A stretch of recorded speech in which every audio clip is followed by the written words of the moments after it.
Octubre ha sido un mes cargado de noticias con afectaciones a los mercados financieros. Además, ha habido muchísimos desarrollos también para la cartera modelo de Kairoscap. En este vídeo vamos a repasar las principales noticias, sus efectos en los mercados, para ver cómo posicionarnos y aprovechar cada una de estas tendencias. ¡Vamos allá!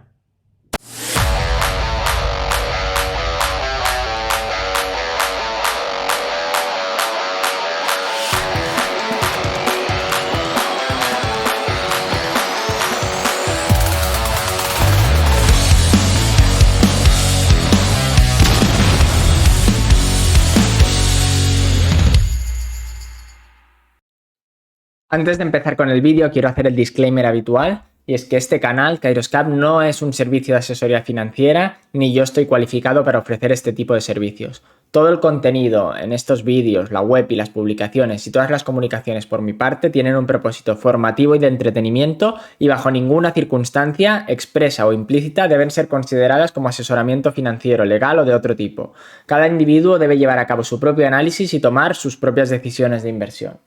Este mes el resumen macroeconómico mensual llega un poco más tarde de lo habitual, y es que con la temporada de presentación de resultados tan intensa que está habiendo para la cartera modelo, no he tenido tiempo de grabarlo antes. Sin embargo, vamos a ampliar un poco las noticias para que también incluyan la información más reciente de la primera semana de noviembre y de esta forma que sea vigente y actual.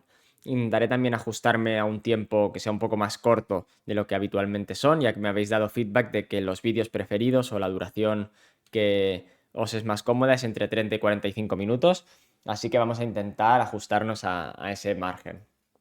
La primera noticia que traigo tiene que ver con la inflación y los tipos, y es que había muchísima expectativa en octubre de ver qué decisión iba a tomar la Fed respecto a los tipos de referencia, ya que en anteriores reuniones habían dejado caer que la economía todavía se encontraba bastante fuerte y que además la inflación, aunque iba en la buena dirección, estaba bajando, no lo hacía con la suficiente fuerza y velocidad que les pudiese garantizar que iban a alcanzar el objetivo de largo plazo que tienen, que es el del 2% para la inflación, en tiempo y forma. Por lo tanto, el mercado esperaba una subida adicional en 2023 y la única duda es si iba a caer en noviembre o en diciembre. Por lo tanto, como digo, había bastante expectativa de qué iba a hacer el Banco Central. Decidieron mantener los tipos de referencia sin cambios, aunque en la rueda de prensa posterior, Jerome Powell adoptó un tono ligeramente hawkish, diciendo que la economía aún estaba muy fuerte y que un poco más de tightening o de condiciones restrictivas podría tener sentido. El mensaje chocaba un poco con anteriores declaraciones, ya que los datos llegan un poco mixtos. En esta última semana de noviembre ya hemos visto una clara ralentización o por lo menos un enfriamiento del mercado laboral, que era uno de los pilares que quedaban intactos y que hacían pensar que la Fed podía conseguir la victoria total, una caída de la inflación sin una recesión económica. Parece que este discurso ya empieza a cambiar porque, como digo, los datos laborales pues, empiezan a no ser tan positivos o tan robustos.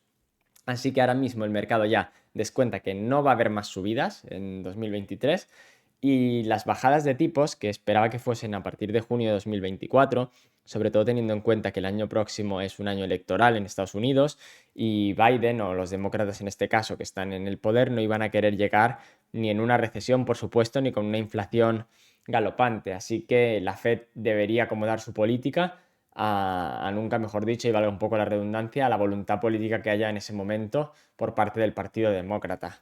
Con este mandato doble que tienen de estabilidad de precios y estabilidad económica, parecía que habían conseguido la victoria en ambos frentes, pero ahora con el enfriamiento del mercado laboral y ahora veremos otros indicadores económicos que también empiezan a apuntar hacia una recesión, ya veremos si más severa, más suave, etcétera, pero desde luego una desaceleración clara. La Fed ya debería empezar a bajar tipos antes de junio de 2024, que es por lo que ya apuesta el mercado. Además, esto coincide o llega, digamos, en el peor momento posible, como suele pasar. Os he traído este gráfico de aquí de la derecha, que son las expectativas de inflación. Las expectativas, alguien puede pensar, bueno, esto es lo que la gente espera, pero ya veremos lo que pasa. El tema es que al final muchas veces es una profecía autocumplida. ¿Y por qué digo esto?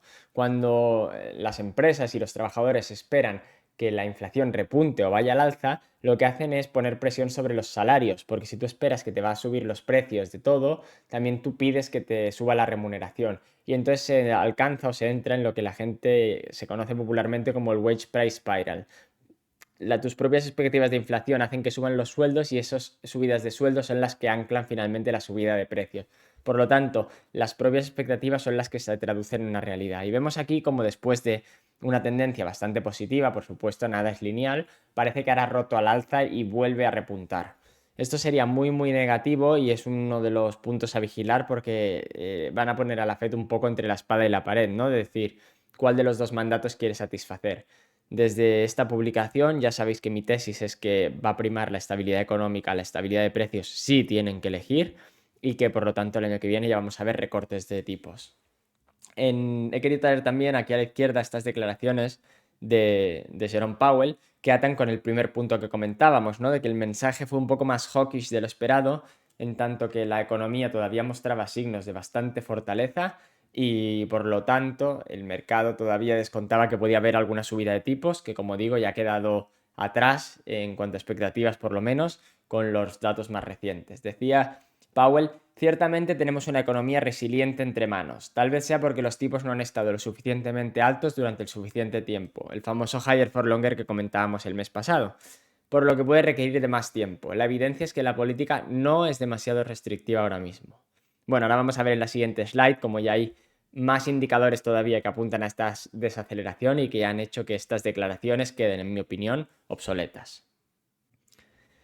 Además del empeoramiento de los datos de empleo, que como decíamos hasta ahora eran uno de los pilares que mostraban la robustez de la economía de Estados Unidos y que ya vemos revisiones a la baja en las cifras totales, si hacemos un poco de zoom vemos mucha creación de empleo público, segmentos poblacionales que requieren de pluriempleo, etcétera, y que por lo tanto indican que se están deteriorando las condiciones.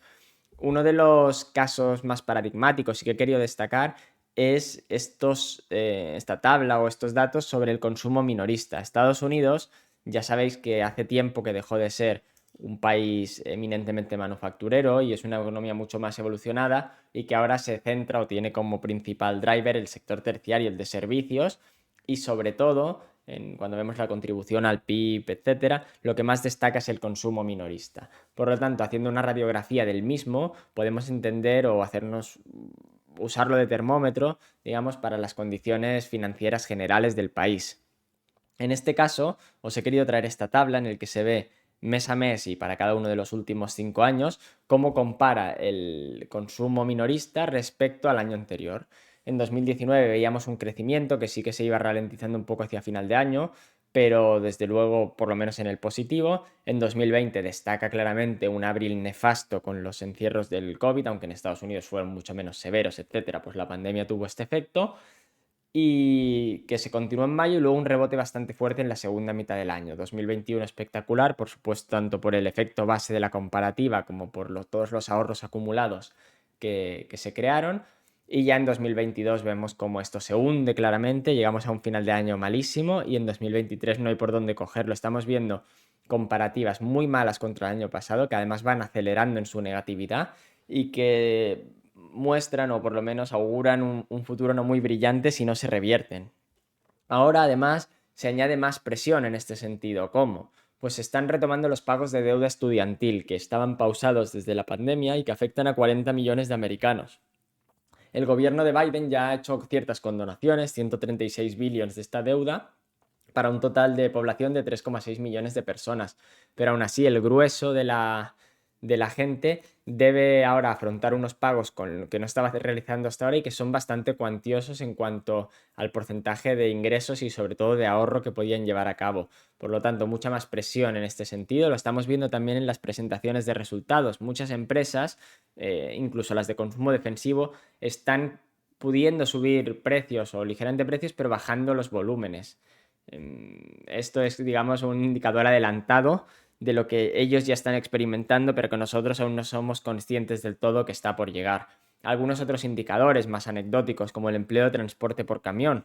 Al final hay que pensar en qué se utiliza el transporte por camión. Pues ya puede ser en comercio más discrecional, estilo Amazon, etcétera. También comestibles, consumo básico, defensivo, etcétera, que se tiene que transportar por carretera. Cuando empieza a caer el transporte de camión, normalmente tenemos una recesión. Históricamente por lo menos así ha sido y ahora otra vez, igual que pasó en el 2008, estamos viendo cómo esta tendencia vuelve.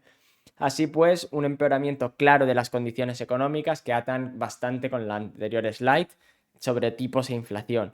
No creo que veamos un gran repunte de inflación esta vez, por lo menos de momento. Luego veremos en la slide sobre el mercado de petróleo que la energía tiene algunos problemas o algunos retos, mejor dicho, por delante, que deberá también afrontar y que por lo tanto ahora no está contribuyendo a un aumento de la inflación ni de forma absoluta en los precios, ni siquiera comparativa año sobre año con las recientes caídas del petróleo. Pero lo que sí parece claro es que una vez tú tienes una estabilidad de precios más o menos razonable, por lo menos no inflaciones muy elevadas, la Fed va a tener que priorizar la estabilidad económica y por lo tanto la pausa que han hecho ahora de tipos yo creo que ya es permanente y a principios del año que viene, mucho antes de lo que descuenta el mercado, deberíamos ver cómo revierten curso y pasan a volver a bajar tipos. Esto no lo he traído en esta slide, lo tendremos en el mes de noviembre, aunque lo comento un poco por encima porque ya podemos alargar las noticias que terminaron el mes pasado. Es que Estados Unidos ya sabemos que desde que eliminó el techo de deuda está emitiendo muchísima cantidad de deuda nueva, que además se hace a tipos de interés mucho más elevados de los que tenía históricamente. Esto lo que hace es aumentar el coste de la deuda, entrando un poco en un círculo vicioso, y además no hay apetito suficiente en los inversores privados o digamos ajenos a los órganos públicos y ya no tampoco en bancos centrales ajenos a Estados Unidos para absorber tal cantidad de deuda, por lo que la Fed tendrá que ser el buyer of last resort, es decir, el comprador de última instancia, el que va a tener que hacer frente a toda esta emisión de deuda y por lo tanto volveremos también a un QE que volverá a añadir liquidez al mercado. Entonces, tipos bajos más QE, pues podemos estar claramente ante una situación de relajación de las condiciones restrictivas que ahora tenemos y mucha menos presión, por tanto, para el mercado de la bolsa. A pesar de que ya grabé un vídeo específico sobre las consecuencias inmediatas del conflicto bélico en Israel, he querido traer esta slide que contiene una ampliación y también algunas actualizaciones de qué está pasando y qué podemos esperar a futuro. Como sabréis, en el momento en el que se produjo el estallido, el 7 de octubre, cuando Hamas atacó a Israel, el oro dio un salto inmediato. He traído este gráfico que obviamente ya no está actualizado, pero que sí que muestra muy claramente el gap al alza que registró este metal precioso. Y es que siempre que hay una escalada de las tensiones, y ya no hablemos de si hay realmente un conflicto armado que se inicia, el oro por defecto sube, porque se trata de un valor refugio y que en tiempos de incertidumbre y sobre todo si entramos en una guerra a mucha mayor escala, pues tiene un valor extra que se reconoce en este sentido en el precio. Ahora mismo cotiza un poco más alto que lo que aquí vemos, que era 1912 y ahora estaremos sobre los 1950, 1960 dólares la onza. No solo sigue manteniendo este premium de riesgo geopolítico, sino que además, y como acabamos de ver en las slides anteriores, la posibilidad de tipos reales negativos, que son muy positivos para el oro, existe y va en aumento y por lo tanto el oro recoge estas consideraciones. La otra materia prima que sobre todo seguimos y que tuvo o sobre la que este conflicto tuvo un efecto más amplio es el propio petróleo, que se beneficia por lo general históricamente de cualquier inestabilidad y conflictividad y además en este caso, aunque no tiene una afectación directa porque no hay riesgo para el suministro ni la oferta por parte de Israel, que no es un gran productor y el mercado no descuenta eso, pero la región en la que se encuentra y la posibilidad sobre todo de que otros países con importancia sistémica en la producción de crudo como pueden ser Irán o Arabia Saudí, que aunque no tiene una animadversión o un conflicto tan abierto con Israel, pues sí que existe diferencias fundamentales y además de muy difícil resolución en cuanto a ideología y desarrollo de país, existía el riesgo de que estas regiones se incorporen o se extienda el conflicto a ellas. Y en ese caso sí que la oferta podría estar en riesgo, tanto desde un punto de vista de infraestructuras, transporte, producción, etcétera, como también el riesgo de que, como pasó con Rusia, se parta el mundo en varios bloques y sea muy difícil o por lo menos no haya un comercio sin costuras entre ambos bloques. Así, la implicación de Irán parece que ya se descarta, que se cree que no va a pasar y el crudo se ha hundido por esta y otras razones que veremos ahora más adelante, pero parece descontar ya que no se va a dar esta situación de guerra abierta o de escalada, aunque los discursos que estamos viendo por parte de todos los implicados Y algunos detalles, como el que vamos a comentar ahora, me hacen pensar lo contrario. Yo sí que creo que existe posibilidad, por desgracia, de que esto siga escalando, no está para nada resuelto y que por lo tanto el crudo haya riesgo de suministro para el mismo. He querido traer esta segunda gráfica que no comentamos la otra vez y que muestra todo el almacenamiento flotante de petróleo en el mundo. Es aquel que se mantiene en barcos en lugar de en depósitos en tierra. Y como vemos, aquí no están las fechas puestas, pero ya os digo yo cuáles son, a mediados del año pasado alcanzó su máximo. Uno de los principales países que contribuía a este inventario flotante era Irán, que tenía casi 36 millones de barriles en esta modalidad de reservas. Estados Unidos, con las subidas de precios y para intentar abaratarlos justamente, empezó a relajar un poco las sanciones que tiene puestas sobre el país. Y entonces, de esta forma, Irán pudo empezar a exportar mayor parte sin temer por unas represalias por parte de Estados Unidos. Así, desde el pico de 36 millones de barriles, vemos que ya han perdido 35,5 millones de barriles.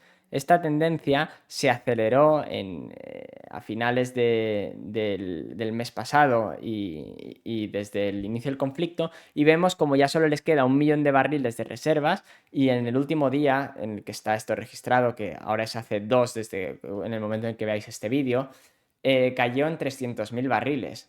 ¿Por qué es tan relevante esta gráfica o por qué la traigo? Existe la creencia de que Irán está aprovechando para descargar todo el petróleo que puede antes de que se produzca la escalada en el conflicto que gran parte del mercado pronostica. ¿Por qué? Porque si en ese momento Estados Unidos ya no va a tener más remedio que volver a imponer las sanciones, o incluso podría haber riesgos físicos para, como digo, la infraestructura o la producción de más petróleo. Por lo tanto, pretenden, o una de las teorías es que pretenden hacer toda la caja posible y mover la mayor parte de mercancía que puedan antes de que estalle este incremento en el conflicto. En cualquier caso, esperemos que no sea así, pero lo que sí que hay que tener en cuenta, y por lo que he querido traer esta slide y la siguiente que ahora vamos a comentar sobre el riesgo geopolítico para el gas en Europa, es que el mundo está cada vez más tensionado, más multipolar, y todo esto lo único que hace es poner trabas al libre comercio y al libre funcionamiento del mercado y generar riesgos geopolíticos y de premium para muchas materias primas que hay que saber ponderar. No solo es importante por el precio, sino por la propia seguridad de suministro. Se puede dar el caso que a ningún precio sea accesible para ti alguno de los bienes que necesitas para mantener el nivel de vida actual. Y me refiero a países que son críticos o claves en el suministro de alguna de estas materias primas o elementos claves para otras regiones, y que en caso de partirse el mundo en varios bloques, y estoy pensando en uno occidental y en uno oriental, o BRICS versus Occidente, cada uno que dibuje las fronteras donde quiera, pero en caso de darse un escenario así, habría incluso riesgo real de suministro y de abastecimiento para algunos minerales y materias primas que son claves para la vida como la entendemos ahora mismo. Como segunda parte de este riesgo geopolítico que estamos comentando, se ha dado una situación en Europa que nos recuerda a lo que vivimos el año pasado con el Nord Stream 2, con el sabotaje que se realizó. Todo apunta a que fue Ucrania, pero que ha quedado al final un poco en el limbo de demostrarlo. En cualquier caso, se ha detectado en el mes de octubre una fuga en el gasoducto que conecta Estonia y Finlandia. Y tras las investigaciones iniciales se ha concluido que fue un acto intencionado, por lo tanto un acto, como digo, de sabotaje. ¿Esto por qué es relevante o por qué puede afectar? Pues bueno, ahora tenemos la llegada del invierno, que estacionalmente es la época de mayor demanda de gas natural. De hecho, el gas natural es una materia prima muy curiosa porque la oferta es bastante inelástica, en el sentido de que al final, pues bueno, obviamente puedes hacer nuevos pozos, descubrir nuevos yacimientos, etcétera, pero no puedes abrir o cerrar tan fácilmente en poco tiempo para responder a un aumento de la demanda, mientras que la demanda sí que es muy elástica y depende de manera íntima del tiempo atmosférico. Sobre todo ahora que en Europa estamos teniendo mucha destrucción de demanda o no se ha recuperado por los altos niveles a los que está todavía el gas natural, la demanda industrial, que ha caído casi un 20% desde el pico y que, como digo, no parece tener muchos visos de reacción. Se comenta ahora que Alemania va a subvencionar parte de su industria, por lo menos aquella con más intensidad de consumo de electricidad, para que puedan ser competitivos, aunque sea así de forma un poco artificial, y no seguir perdiendo cuota de mercado. En cualquier caso, como digo, el tiempo atmosférico es muy relevante y por lo tanto el invierno del hemisferio norte pues es la época de mayor demanda y con razón.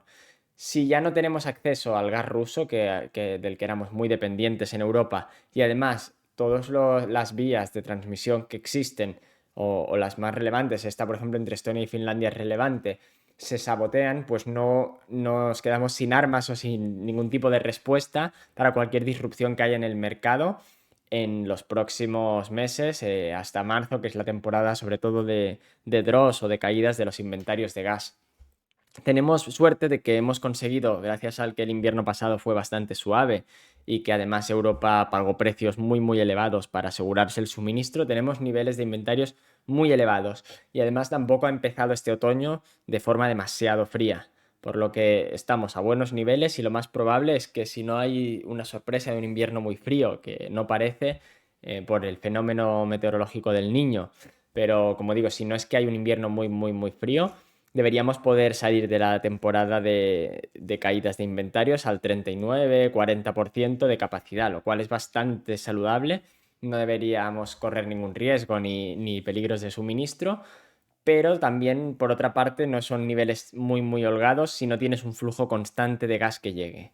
Con lo que hemos visto en el anterior slide de los riesgos de disrupción y de suministro para el gas natural, si se suman Qatar, Irán se cierra el estrecho de Hormuz, etcétera, para el gas natural licuado, Europa está en una situación bastante delicada y con un único proveedor fiable que es Estados Unidos, pero que no va a tener capacidad suficiente de exportación y de transporte de gas natural licuado hasta bien entrado 2025-2026. Por lo tanto, es una situación un poco delicada y así lo ha mostrado también el precio del gas natural. Os he traído este gráfico que ahora ya queda un poco desactualizado, pero que muestra claramente el efecto del pico del repunte tras conocerse las noticias del sabotaje en el gasoducto. Ahora el gas natural no ha caído de estos niveles, cotiza alrededor de los 50 dólares, bueno, los 50 euros en este caso, y se ha mantenido a estos niveles, lo que también da mucho soporte o por lo menos bastante certidumbre sobre el precio del carbón, que es una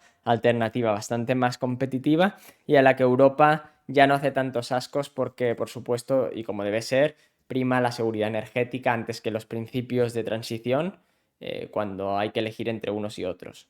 En Estados Unidos además se está gestando un déficit que podría acelerar también la tesis del gas natural de Estados Unidos, que ya hemos expuesto en alguna ocasión y que seguimos en la newsletter. Cuando se añada toda esta capacidad de gas natural licuado, de exportación del mismo, y el mercado que ahora mismo es cautivo y está en un superávit artificial, pues pasa a estar en un déficit de forma natural.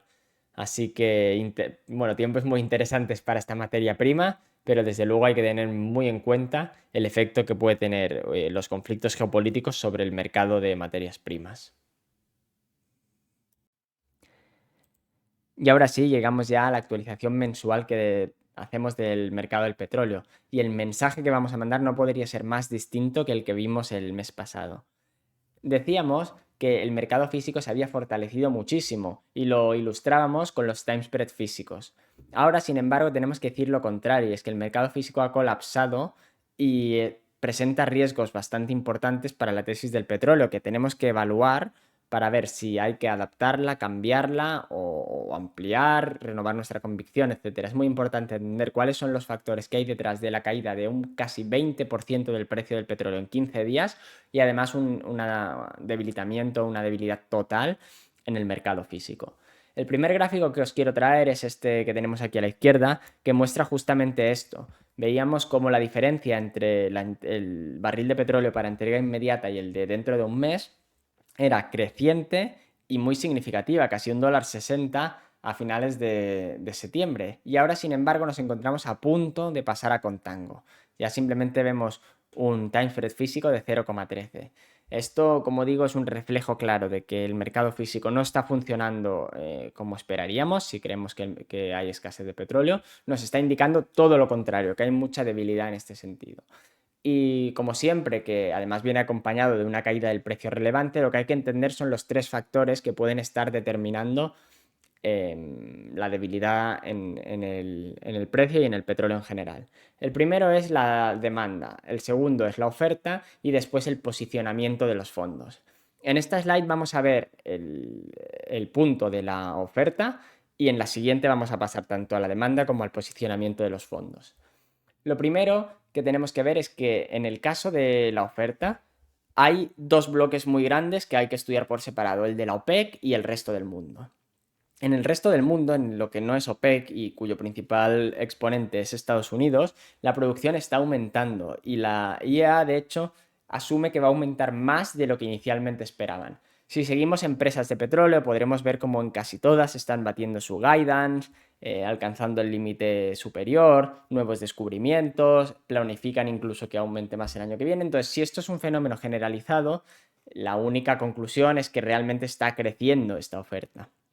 Y si sobrepasa el crecimiento de la demanda, que también está siendo significativo, ahora lo veremos en la siguiente slide, pues podemos tener una situación que pase de déficit o por lo menos de tensión en el mercado a un superávit y por lo tanto haga colapsar tanto los márgenes de refino, como ya hemos visto, los time spread físicos, como estamos viendo, y el precio. En este sentido hay que tener en cuenta que la demanda en Estados Unidos está sobreestimada, o por lo menos ligeramente sobreestimada por la IA. Han cambiado su metodología para que no se diesen los esperpentos que nos encontrábamos cada semana, y comento en el resumen macroeconómico de mi newsletter, a cifras de ajustes gigantescas, ¿no? 1 millón, 1,5 millones de barriles al día, etcétera, que distorsionan cualquier análisis posible y cualquier conclusión válida de esos reportes.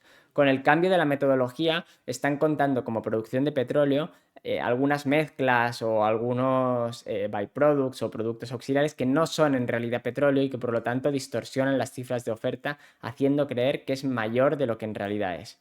Si cogemos los datos en tiempo real, y este gráfico es de HFI Research, podemos ver cómo la producción, aunque es verdad que ha crecido, no está marcando nuevos máximos y de hecho muestra signos de agotamiento, de un aplanamiento, digamos, o una fase mesetaria.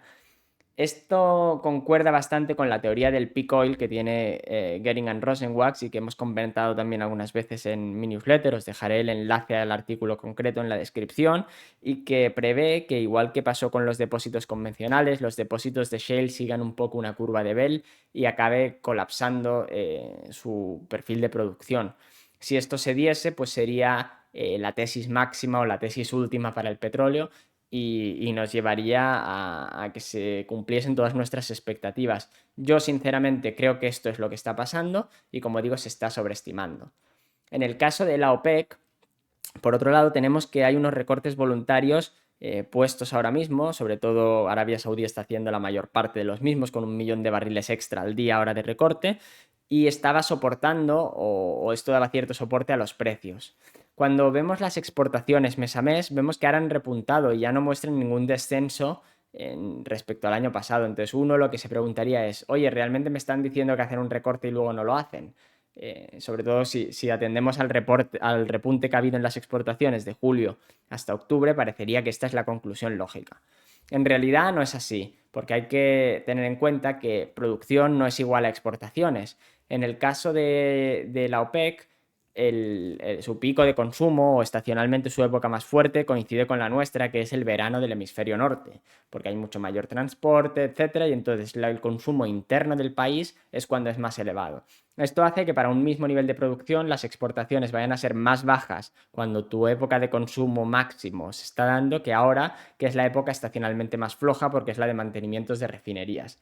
Entonces, ¿se están cumpliendo los recortes? Sí. ¿Han aumentado las exportaciones y esto distorsiona un poco también la imagen y añade más presión al precio? También.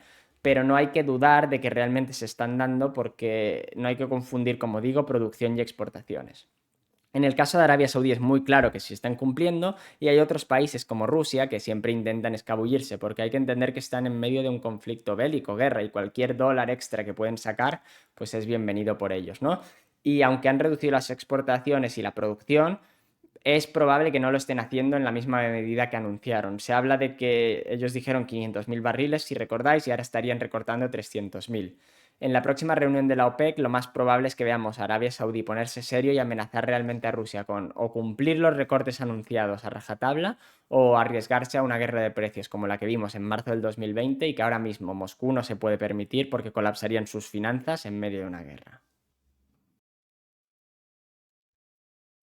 Acabamos de ver cómo la oferta está sorprendiendo ligeramente al alza, pero en ningún caso de forma extrema. Por lo tanto, los otros dos puntos que tenemos que estudiar en cualquier mercado de materias primas y en el petróleo en concreto es tanto el de la demanda como el del posicionamiento financiero, que en ningún caso es despreciable. Es verdad que acostumbra a ser el factor que se añade al final, nunca el que inicia el movimiento, pero puede amplificar los momentos en ambos sentidos. Ya comentábamos también el mes pasado que los fundamentales no justificaban en ningún caso precios como los que teníamos, cercanos ya casi a los $100, por encima de los 95 en el caso del Brent y 90 en el West Texas Intermediate. Pero lo que tampoco parece razonable son las caídas que hemos tenido esta semana y que han arrastrado el precio más de un 20% y se sitúa ya por debajo de los 80 incluso el Brent. La verdad, como acostumbra pasar casi siempre, se sitúa en un punto entre medio. El primer gráfico que quiero traeros es este de la derecha, en el que vemos datos de demanda de Rystad en tiempo real.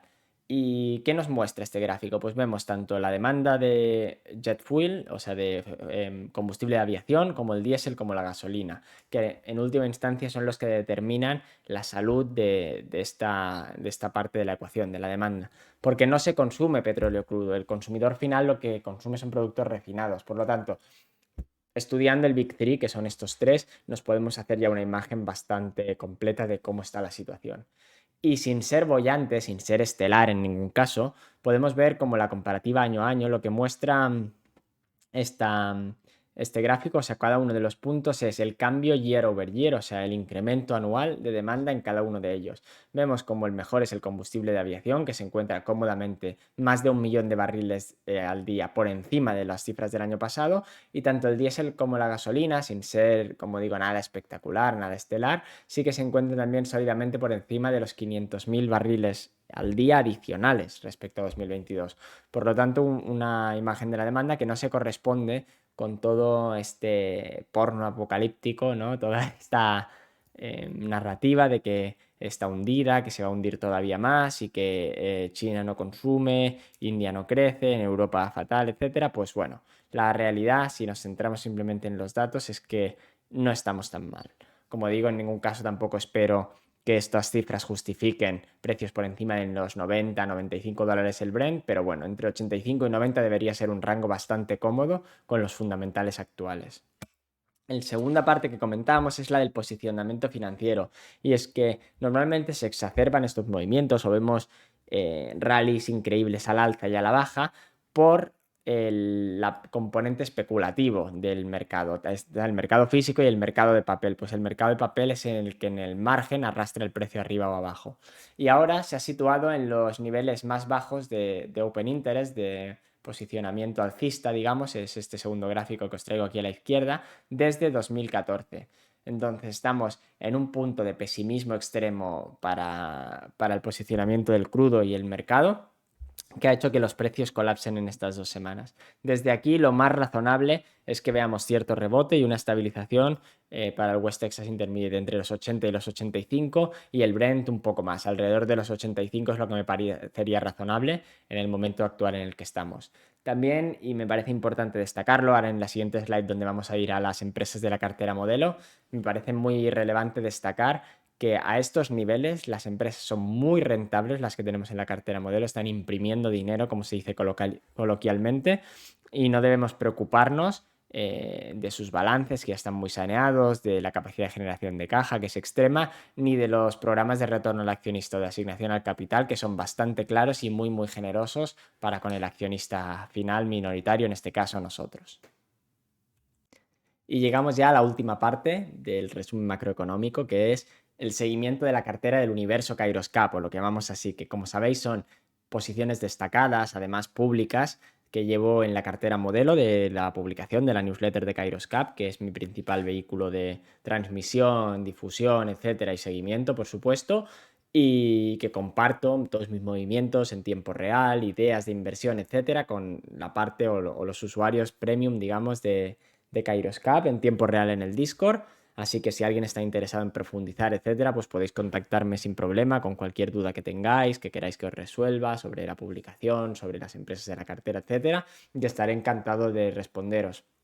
Antes de empezar con las empresas. De hecho, quiero destacar, es esta imagen que os he compartido aquí, que me hace mucha ilusión. Ahora se cumple ya un año desde que hice de pago la parte de seguimiento de cartera y de análisis de inversión de Kairoscap y empiezan las renovaciones de anuales, por supuesto todos aquellos que lo tenían mensual, etcétera, pues ya se ha ido haciendo durante el año y aquí tenéis las cifras, más de un 98% de renovaciones, lo que me pone muy contento. Muy buen feedback también en el Discord, en los análisis, etcétera. Voy a seguir trabajando para mejorar. He recogido bastantes de las sugerencias que me habéis hecho y pienso incorporarlas, como es evidente. Al final, mi idea o mi intención es aportar el máximo valor posible, o sea que cualquier cosa que me propongáis, en la medida que esté en mi mano, voy a incorporarlo. Y lo dicho, en breve tendréis también las noticias de son las novedades de 2024, cómo va a cambiar la publicación y a todos los que os queráis sumar, pues más que bienvenidos y yo encantado en responder vuestras dudas. Y ahora sí, pasamos ya a las noticias o los avances de la cartera. Lo más destacable es la temporada de presentación de resultados. Estamos inmersos en las presentaciones de Q3 y están siendo espectaculares. Excepto en el caso de CVR Partners, que ahí sí que fueron un poco más flojillos, todo el resto están sorprendiendo muy positivamente.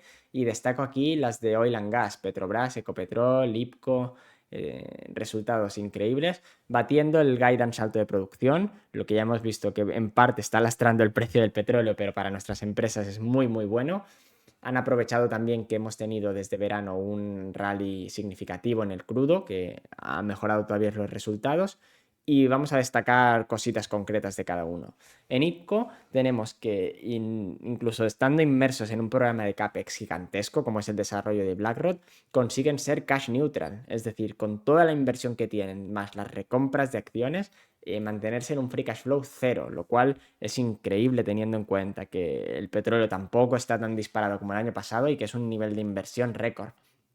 ¿Qué va a hacer esto? Pues bueno, va a hacer que cuando llegue BlackRock a producción en 2026 vamos a tener una empresa que no ha necesitado endeudarse para seguir siendo positiva y acretiva para el accionista, con un 15% de dilución en los últimos 7 años ha multiplicado su producción por 4, el operating cash flow por 5 también, las reservas ha añadido 20 años de reserva, es decir, una gestión top, una directiva con los Lundin, que hay que decir de ellos, de los que puedes ir de la mano y van a generar siempre un valor increíble y todo esto sin más endeudamiento y por supuesto sin nada de dilución e incluso recompras. Van a renovar el programa de recompras de este año para el que viene. O sea, lo mejor de los dos mundos, crecimiento y retorno al accionista.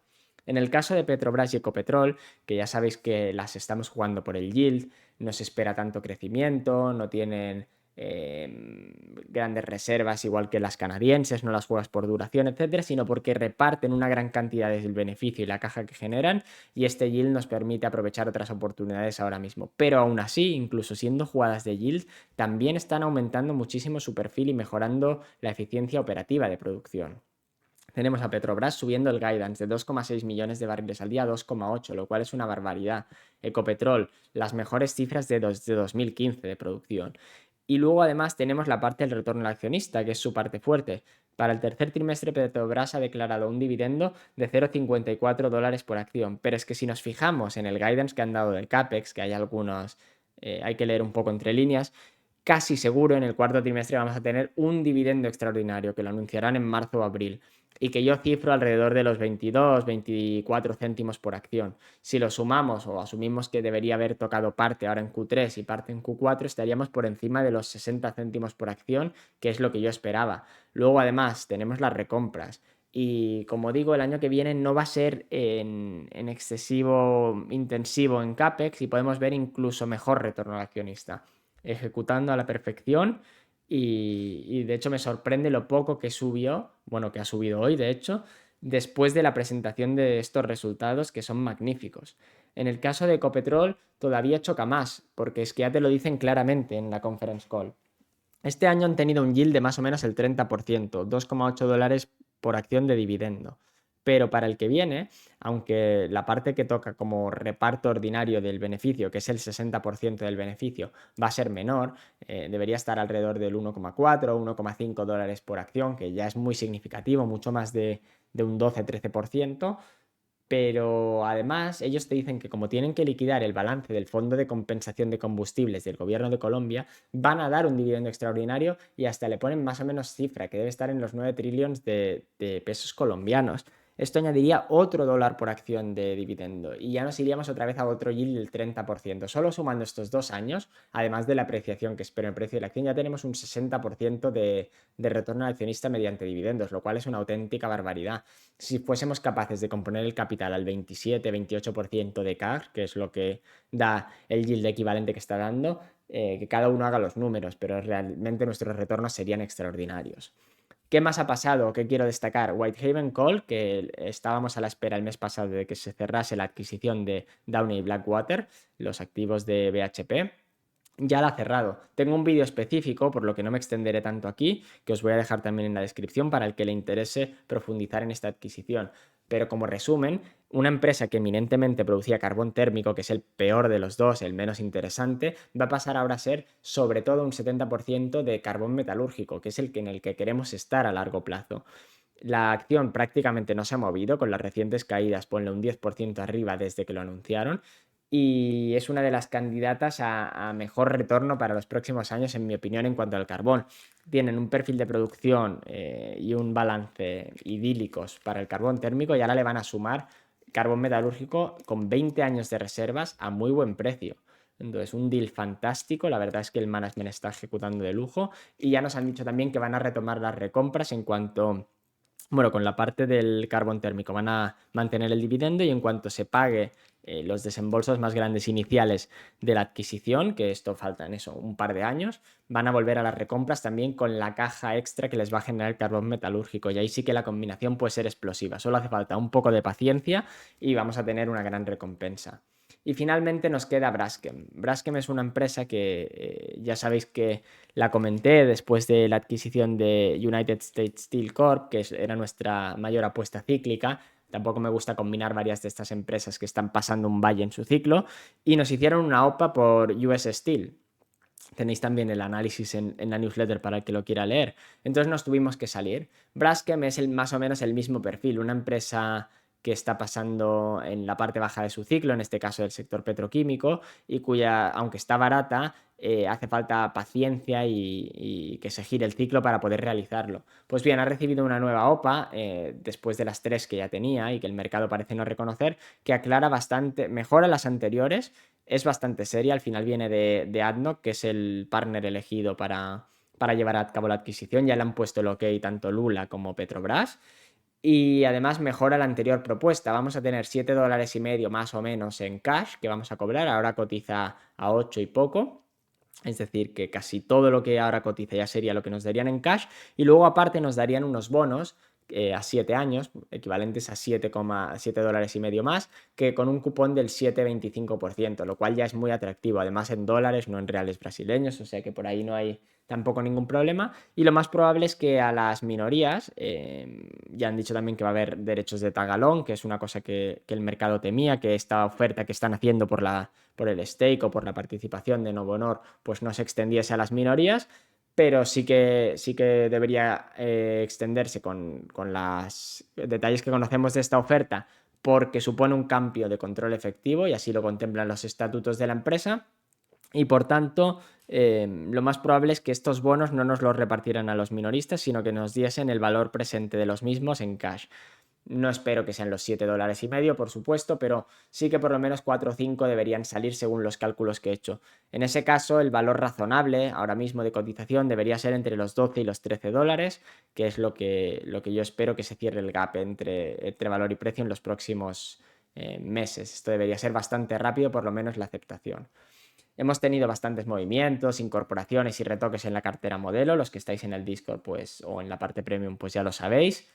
Y lo dicho, muy buena temporada de resultados. Faltan aún el resumen de varias de las empresas que han presentado, que iré publicando esta semana y la que viene para acabar el seguimiento. Con esto concluye el resumen macroeconómico mensual, que como habéis visto es un poco más corto de lo que estábamos acostumbrados. Quiero hacerlos así más ligeritos. Cualquier duda que tengáis, empresas futuras que queráis que comente, temáticas que trate, dudas sobre la propia publicación o los artículos. Sabéis que tengo análisis de Braskem, de United States Steel, para los que no lo hayáis leído, del deal de Whitehaven, etcétera. Tengo mis mensajes privados tanto en Twitter como en el propio correo a través de la newsletter, que me podéis escribir y os responderé encantado. Si os gusta el vídeo, os animo también a que os suscribáis y lo compartáis con vuestros amigos, contactos, familiares, etcétera, a los que creáis que puede aportar valor. Y muchas gracias un mes más por escucharme y estar atentos a estas publicaciones, y nos vemos en el siguiente vídeo.